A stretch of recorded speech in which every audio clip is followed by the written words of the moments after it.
आपने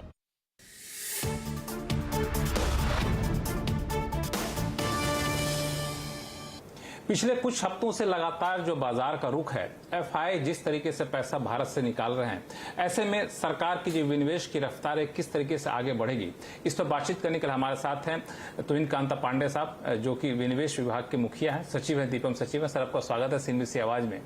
और जैसा कि मैंने कहा कि मैं देख रहा था कि सितंबर के महीने में 18,000 करोड़ रुपए, इससे पूरे 2022 में अच्छी खासी रकम एफआई ने निकाला। लग रहा था कि बाजार में लोगों की दिलचस्पी है नहीं, इसके बावजूद आपने आईडीबीआई के लिए एक्सप्रेशन ऑफ इंटरेस्ट निकाला। क्या सोच है इसके पीछे? देखिए, मार्केट में एफआईआईज का पहले काफ़ी जैसे कहते हैं निकले, लेकिन हमने तो एलआईसी का आईपीओ भी उस समय किया था। तो उसके बाद तो एफआईआईज ने दोबारा आना भी शुरू किया मार्केट में। वैश्विक परिस्थिति कुछ इस तरह से है कि अनसर्टेनिटीज लगी रहती हैं, लेकिन भारत की अर्थव्यवस्था के बारे में भी एक मत है कि एटलीस्ट यदि हम वैश्विक परिस्थिति में देखी जाएं तो भारतीय अर्थव्यवस्था एक ऐसी अर्थव्यवस्था है जो अभी भी मजबूत स्थिति में है, ग्रोथ दिखा रही है। इसमें अड़चनें तो आ रही हैं क्योंकि इन्फ्लेशन है और सेंट्रल बैंक्स के जो एक्शंस हैं, लेकिन फिर भी हमारे जो ग्रोथ है वो एक पॉजिटिव है और सशक्त ग्रोथ है। इन सब कारणों से हम लोग जो ये आशा करते हैं कि जब भी हमारे पास ऐसी परिस्थिति पैदा हो, वो उन अपॉर्चुनिटीज़ को, उन संभावनाओं को हम ज़रूर देखें।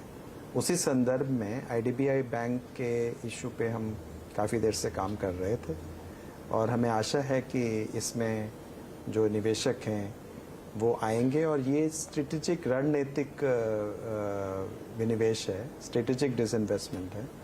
और इसमें जो एक प्रक्रिया होती है वो एक मैनेजमेंट कंट्रोल की प्रक्रिया हस्तांतरण की है, और उसमें जिस हिसाब से हमने पीछे कुछ काम किया है, रोड शोज़ किए हैं, उस माध्यम से एक ट्रांजैक्शन स्ट्रक्चर जो हमने तैयार किया है, हमें आशा कि इसमें हमें सफलता। ये जो रोड शो की बात है, तो जो रोड शो हम लोगों ने किया है, तो उसमें किस तरह का रिस्पांस मिला, कितने उत्साहजनक रिस्पांस कहा जाए?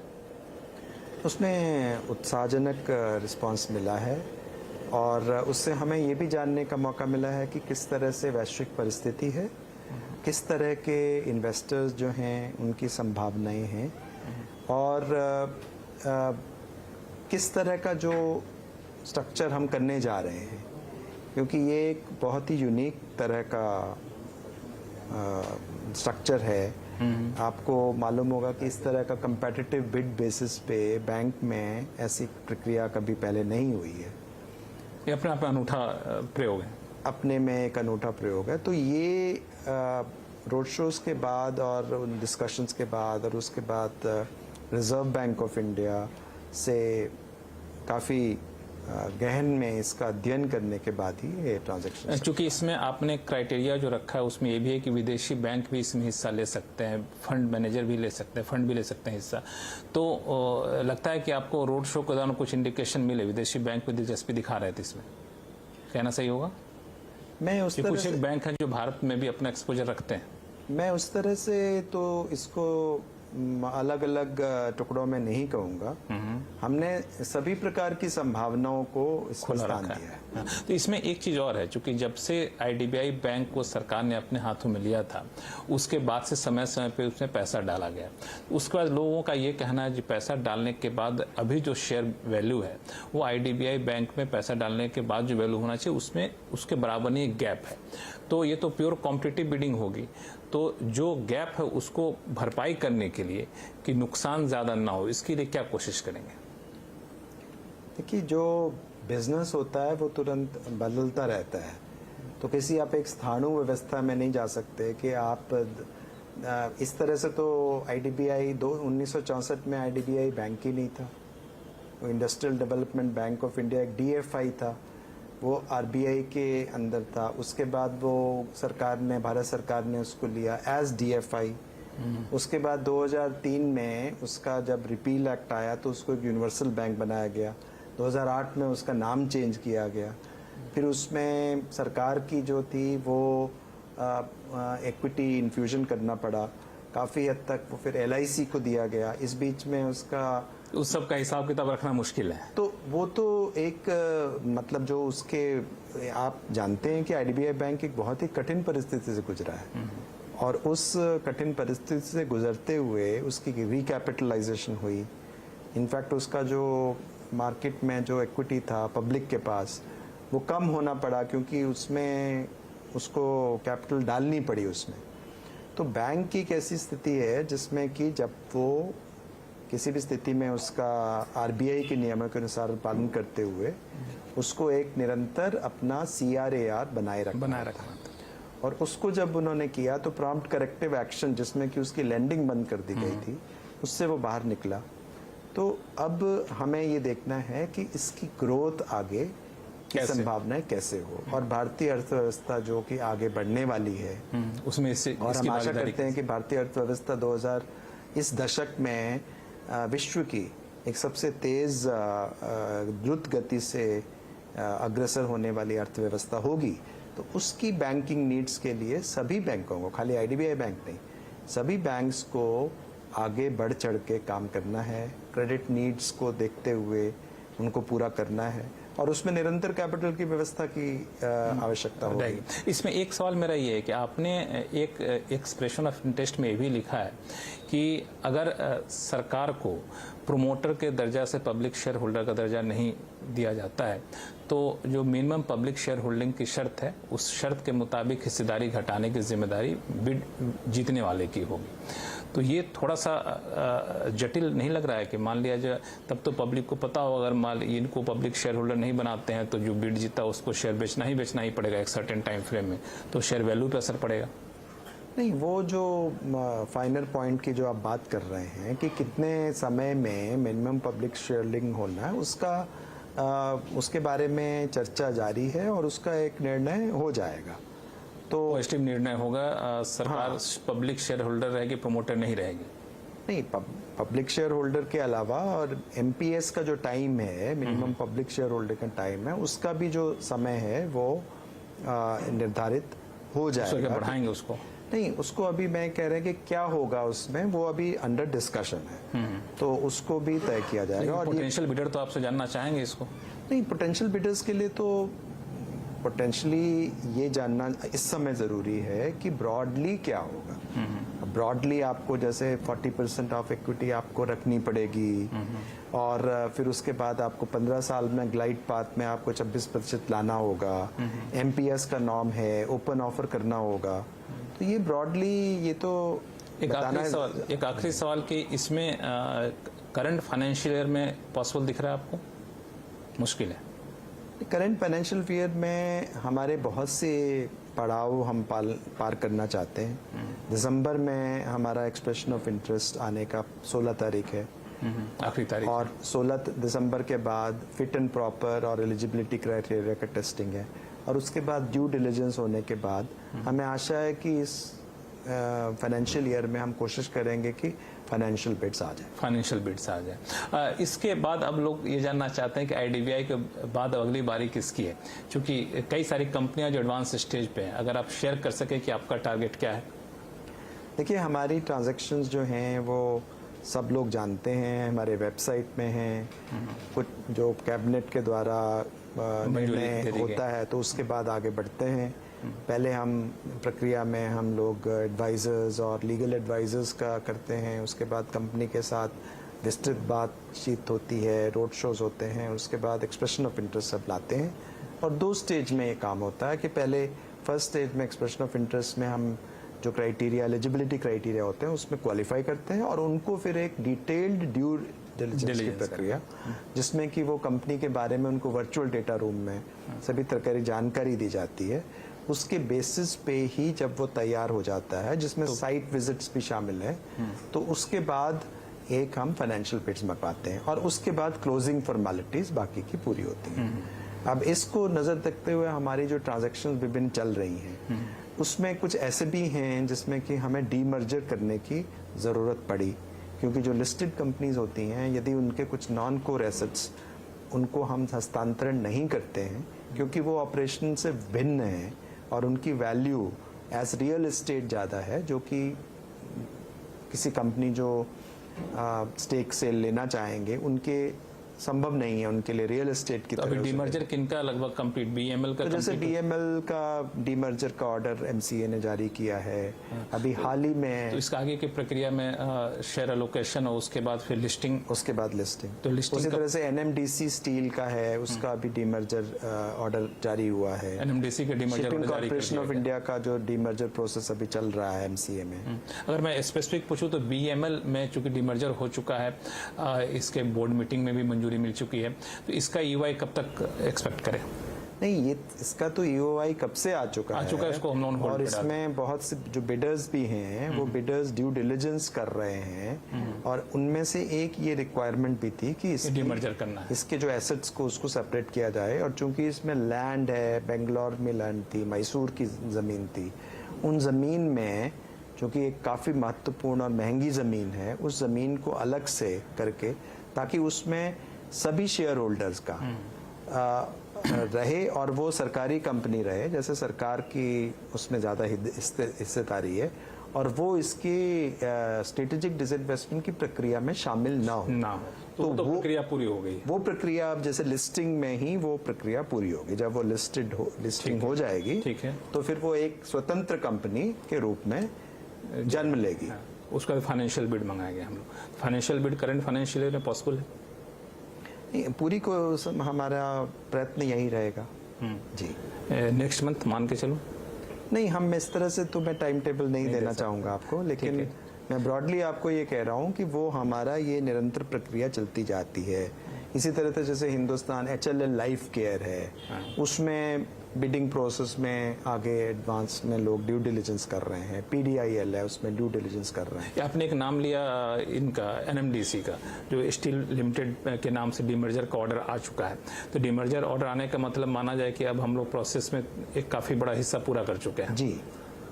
और इसके बाद एक है शिपिंग कॉर्पोरेशन ऑफ इंडिया, इसका डीमर्जर अभी तक हुआ नहीं। कब तक एक्सपेक्ट करें डीमर्जर, कुछ हिंट दे पाए? इसका मुझे लग रहा है कि बहुत जल्द ही इसका हो जाएगा, क्योंकि काफी एडवांस स्टेज में है। उसके 2 स्टेज मोटे तौर पर होते हैं डीमर्जर के, एक स्टेज 1 एक स्टेज 2।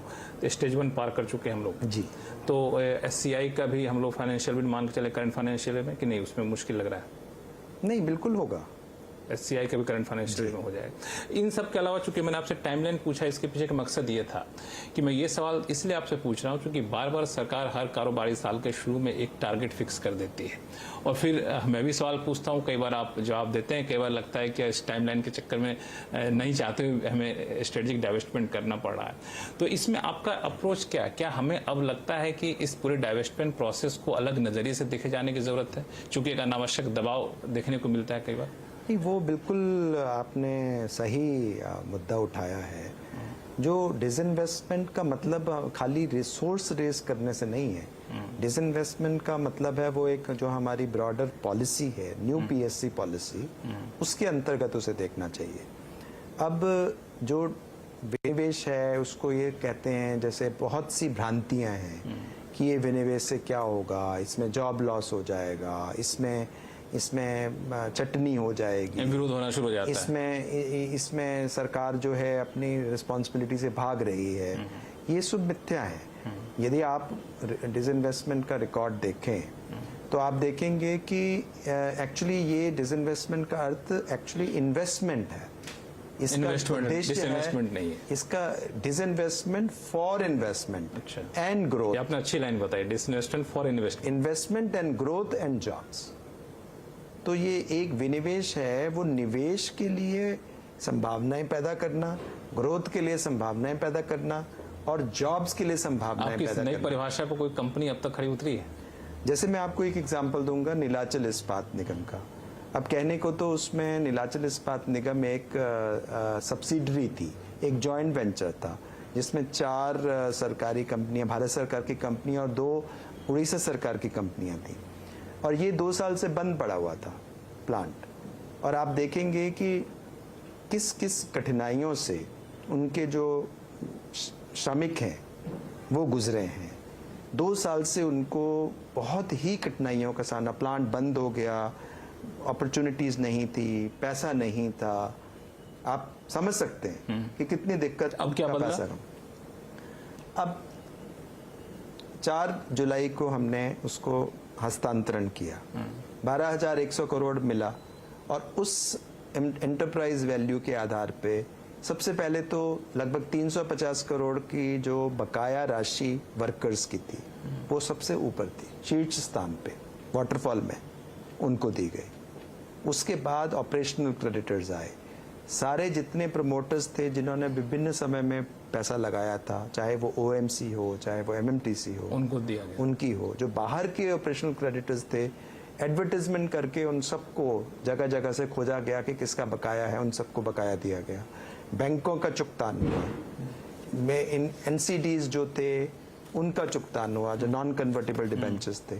तो इन सब के भुगतान के बाद आपका फिर भी जो उसमें जो ओरिजिनल प्रमोटर्स थे 6 कंपनियां, उन सबको पैसा मिला। और एमएमटीसी की थी जो कॉर्पोरेट गारंटी वो रिलीज हुई और फिर प्रोडक्शन भी शुरू हुआ। और 3 महीने के अंदर ब्लास्ट फर्नेस शुरू हो गई और अभी 4-5 मिलियन टन का प्लान ऑलरेडी शुरू हो चुका है। इसीलिए आप कह रहे हैं कि डाइवेस्टमेंट फॉर इन्वेस्टमेंट और है। वहां पे अभी आप देखें जो बिल्कुल 2 साल से बिल्कुल वीरान जहां जंगल हो गया था, वहाँ इंडस्ट्री फल फूल, वहां पूरी एक्टिविटी चल रही है। 4,000 से लोग ज्यादा वहां काम कर रहे हैं।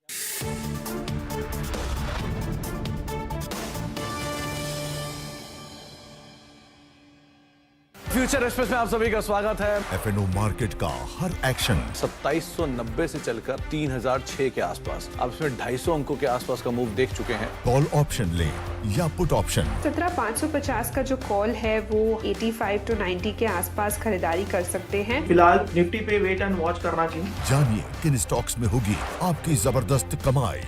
3300 के नीचे अर्ली क्लोज अगर आए तो आप शॉर्ट करके यहाँ पर जा सकते हैं। देखिए फ्यूचर एक्सप्रेस।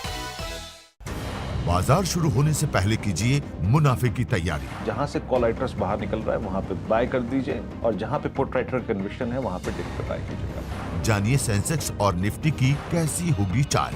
बहुत बढ़िया मूव्स एंजॉय कर रहा है ये स्टॉक। ब्लैक पैटर्न का ब्रेकआउट, बाय 1210 तक की तैयारी। तो कौन से स्टॉक्स आपको बनाएंगे मालामाल? 590 के ऊपर खरीदेंगे, 580 के स्टॉप लॉस है, 620 के टारगेट के लिए।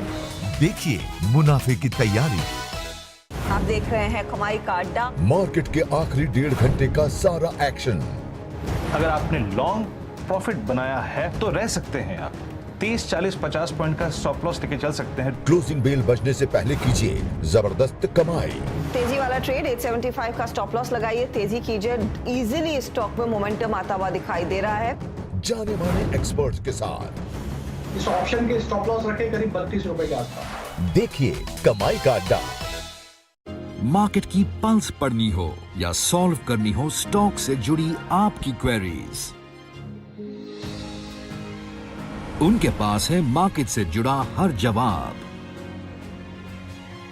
मार्केट का एक ऐसा नाम जिसका नाम ही काफी है, एक ऐसा चेहरा जिस पे 20 सालों से आप करते हैं भरोसा। देखिए हर रोज मार्केट आवर्स मैनेजिंग एडिटर अनुज सिंघल के साथ सिर्फ CNBC आवाज पर। फ्यूचर एक्सप्रेस में आप सभी का स्वागत है। एफएनओ मार्केट का हर एक्शन 2790 से चलकर 3006 के आसपास, अब इसमें 250 अंकों के आसपास का मूव देख चुके हैं। कॉल ऑप्शन ले या पुट ऑप्शन। 17,550 का जो कॉल है वो 85 to 90 के आसपास खरीदारी कर सकते हैं। फिलहाल निफ्टी पे वेट एंड वॉच करना चाहिए। जानिए किन स्टॉक्स में होगी आपकी जबरदस्त कमाई। 3300 के नीचे अर्ली क्लोज अगर आए तो आप शॉर्ट करके यहाँ पर जा सकते हैं। देखिए फ्यूचर एक्सप्रेस।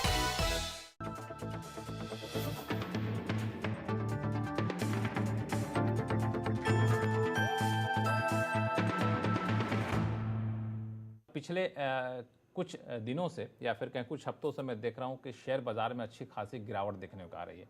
तो गिरावट होती तो जाहिर तौर पर कई निवेशक हैं, कई ट्रेडर हैं, उनको नुकसान हो रहा होता है। तो आप पूछेंगे टैक्स गुरु का इससे क्या लेना देना है। तो बता दूं कि हमारी टैक्स एक्सपर्ट गौरी चड्ढा कुछ खास रिसर्च करके लाई हैं और इनका कहना है कि जो नुकसान हो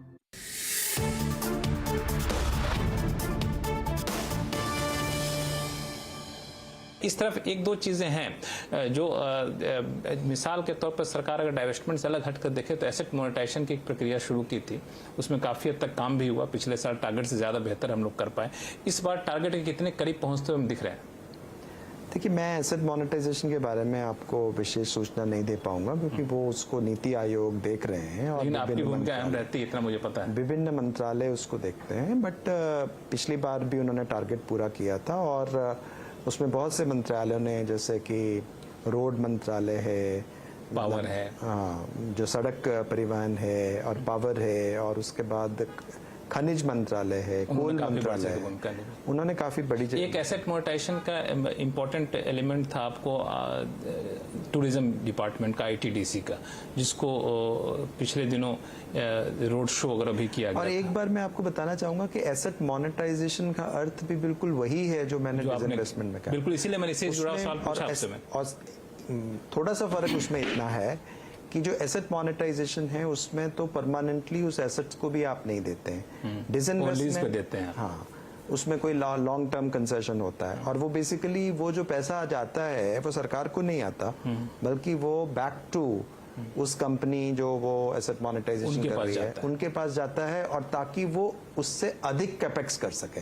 तो यदि आपको द्रुत गति से यदि कैपिटल इन्वेस्टमेंट करना है तो और कैपिटल इन्वेस्टमेंट से ग्रोथ आएगी, उसमें इतनी सारी डिमांड भी वृद्धि होगी, लोगों को रोजगार मिलेगा, और उसके लिए वो एक रोटेशन का ढंग है कि आप अपनी कैपिटल को रोटेट कर रहे हैं। और डिसइन्वेस्टमेंट में जो है उसमें निश्चय एक तरह की डिसइन्वेस्टमेंट, यदि वो सब्सिडरी ना हो, डायरेक्ट हमारी कंपनी होल्डिंग कंपनी हो, तो हमें उसमें डिसइन्वेस्टमेंट की रिसीट होती है। पर मैंने जो आपको उदाहरण दिया कि जो असली डिसइन्वेस्टमेंट का बेनिफिट है वो या तो जब हम लिस्ट करते हैं तो उस लिस्टिंग ऑफ द कंपनी से जो कंपनी को बेनिफिट होता है, उसकी कॉर्पोरेट गवर्नेंस को, उसमें वो बेनिफिट आता है। उसकी जो भागीदारी इतने सारे लोगों से आती है, आप देखिए जो डिफेंस की पीछे अंडरटेकिंग्स थी बहुत सारी, जैसे मसगांव डॉक्स था, वो उसको लिस्ट किया गया, या कुछ पहले हिंदुस्तान एरोनॉटिक्स लिमिटेड को किया। तो जो सिर्फ सरकार की भागीदारी थी, उसको भागीदारी को वाइडर लोगों से भी शेयर किया, और निश्चय ही बहुत सारी कंपनियों से ऐसे शेयर होल्डर्स को फायदा भी हुआ। इस पे एक, चूंकि आपने डिफेंस की बात की, तो पिछले दिनों यूएई में जहां तक कि मुझे याद है कई सारे डिफेंस पीएसयूज ने रोड शो किया था। तो क्या माना जाए इस रोड शो के रिस्पॉन्स के आधार पर ओएफएस आने वाले दिनों में देख सकते हैं? नहीं, आपको रोड शोज को हमेशा ओएफएस से लिंक नहीं करना चाहिए, डाइवेस्टमेंट से भी लिंक। इन्वेस्टर नहीं, इन्वेस्टर्स जो है, ये कोई भी लिस्टेड कंपनी का इन्वेस्टर से लगातार अपना संपर्क रखना एक इम्पॉर्टेंट जिम्मेवारी है उनकी। इनफैक्ट हमारी कॉर्पोरेट गवर्नेंस का ये नियम है कि जब भी वो अपना रिजल्ट्स निकालते हैं, क्वार्टरली रिजल्ट्स, तो उसके बाद जो भी अलाउएबल पीरियड है सेबी के द्वारा, उस अलाउएबल पीरियड में वो निश्चय संपर्क करें। उसी का हिस्सा था उनको, उनको हिस्सा है, तो उनको विभिन्न जो जगह से, क्योंकि FIIs हैं, FPIs हैं, डोमेस्टिक इन्वेस्टर्स हैं, रिटेल इन्वेस्टर्स हैं, तो विभिन्न माध्यम से ये संपर्क करना। लेकिन इसका एक मतलब ये भी निकाला जा रहा था कि शायद कंपनियां ओएफएस लाने वाली है, तो इसकी संभावना से इनकार कर रहे हैं कि नहीं, वो एक अलग पैरेलल प्रक्रिया जो चलती रहेगी। नहीं, वो ये जो है ओएफएस की प्रक्रिया जो है वो इस तरह से नहीं आती जैसे आप कह रहे हैं कि हम एक टाइम टेबल आपको दें। ठीक है, उसमें सेबी के नियम है और उन नियमों के तहत आती है। ठीक है। इसके अलावा सर एक सवाल आपसे पूछूंगा, वो है आपको नई पब्लिक एंटरप्राइज पॉलिसी। हालांकि इससे पहले चूंकि आपने चर्चा की डाइवेस्टमेंट की, तो एक बड़ी कंपनी थी कंटेनर कॉर्पोरेशन ऑफ इंडिया, उसमें लैंड लाइसेंस फी का एक मुद्दा था जिसको कैबिनेट ने मंजूरी दे दी है। उस पर क्या प्रोग्रेस हम देख पाएंगे आने वाले दिनों में? देखिए, लैंड लाइसेंसिंग फीस की जो पॉलिसी थी वो रेलवेज ने एक ब्रॉडर पॉलिसी लाए, वो खाली कॉनकोर के लिए नहीं है। ठीक है, वो एक ब्रॉडर पॉलिसी है, पीएम गति शक्ति, लेकिन उसका असर कॉनकोर पर ही पड़ेगा। प्रधानमंत्री गति शक्ति योजना के अंतर्गत एक बहुत विस्तृत योजना है रेलवेज की कि अपनी जहां पे पॉसिबल हो, जहां संभावना हो, वहां उनकी लैंड को यूज करते हुए अपने लॉजिस्टिक्स को इम्प्रूव किया जाए। आपको पता है कि लॉजिस्टिक्स का कितना इंडिया में कॉस्ट ज्यादा है, उसको कम करने की आवश्यकता है। उसी संदर्भ में उससे कॉनकोर की जो प्रक्रिया है वो भी जुड़ी हुई थी, लेकिन वो सोल रीजन नहीं था जो लैंड लाइस पॉलिसी का, जैसे आपने बोला। अब उसमें आगे प्रक्रिया वो आगे बढ़ेगी। कुछ हिंट दे पाए आगे किस तरीके से बढ़ने की रणनीति वो है? तो बेसिकली जो एक्सप्रेशन ऑफ इंटरेस्ट है वो हमने पहले भी कहा था कि जब फाइनलाइज लाइसेंसिंग पॉलिसी हो जाएगी तो कैबिनेट के नियम के मुताबिक हम आगे बढ़ेंगे। तो फाइनलाइज हो गई तो कब हम देखें ये? हाँ, तो हम आगे उसको प्रक्रिया को अब आगे बढ़ाएंगे। ठीक, एक आखिरी सवाल हुआ है आपको कि करीब मुझे याद है 2 साल से भी ज्यादा वक्त हो गए, नई पब्लिक एंटरप्राइज पॉलिसी का ऐलान किया था वित्त मंत्री ने, लेकिन अभी तक उस पॉलिसी के तहत किसी कंपनी के तरफ हम लोग आगे बढ़ते हुए नहीं दिखे। न्यू अंदर तो खाने बढ़ रहे हो लेकिन हम लोगों को पता नहीं चल पा रहा है। नहीं, न्यू पीएससी पॉलिसी ई ब्रॉड पॉलिसी है, उसके अंदर जो आपको स्ट्रेटेजिक डिसइन्वेस्टमेंट जो मैंने आपको बताया, जो अभी ट्रांजैक्शंस हम कर रहे हैं, नहीं ये सब तो ऐलान पहले हो चुके थे, इन कंपनियों को मंजूरी पहले मिल लेकिन चुकी है तो वो उसी में ही, उसी के अंदर यही फिट होती है। नहीं, उस पॉलिसी के ऐलान के बाद कोई नई कंपनी आती हुई नहीं दिखी जिसको विनिवेश करते हुए स्ट्रेटेजिक पॉलिसी के तहत नहीं, वो उस पॉलिसी में भी हमने लिखा था कि हम कैलिब्रेटेड माध्यम से इसको आगे बढ़ाएंगे। और चूंकि हमारे अभी बहुत सारी ट्रांजैक्शंस जो हैं वो चल रही हैं, ऑनगोइंग है, उनकी प्रगति भी उसमें इम्पोर्टेंट है। आप उतना ही पिटारा खोल सकते हैं जितना आप हैंडल कर सकें। बिल्कुल। तो इसमें कम से कम ये मान के चलो कंपनियों की पहचान सेक्टर वाइज, मिनिस्ट्री वाइज शुरू हो गई है कि अभी वो प्रोसेस भी इसके बारे में I think department of public enterprises काम कर रहा है, तो ये आई थिंक प्रश्न उन्हें करें तो बेहतर होगा। चलिए, बहुत बहुत शुक्रिया हमसे बात करने के लिए। तो ये थे दीपम सचिव तुहिनकांत पांडे साहब, जिनका साफ तौर से कहना था कि विनिवेश जो है वो एक निवेश का फॉर्मूला है, ग्रोथ का फॉर्मूला है, और रोजगार के लिहाज से देखिए इसको सिर्फ ये मत समझिए कोई हम कंपनी बंद करने जा रहे हैं, अपना पिंड छुड़ाने जा रहे हैं, ऐसी बात नहीं है। इसी रणनीति के तहत सरकार आने वाले दिनों में हालात देखकर विनिवेश की तरफ आगे बढ़ेगी। नमस्कार, देखते रहिए सिंधु आवाज।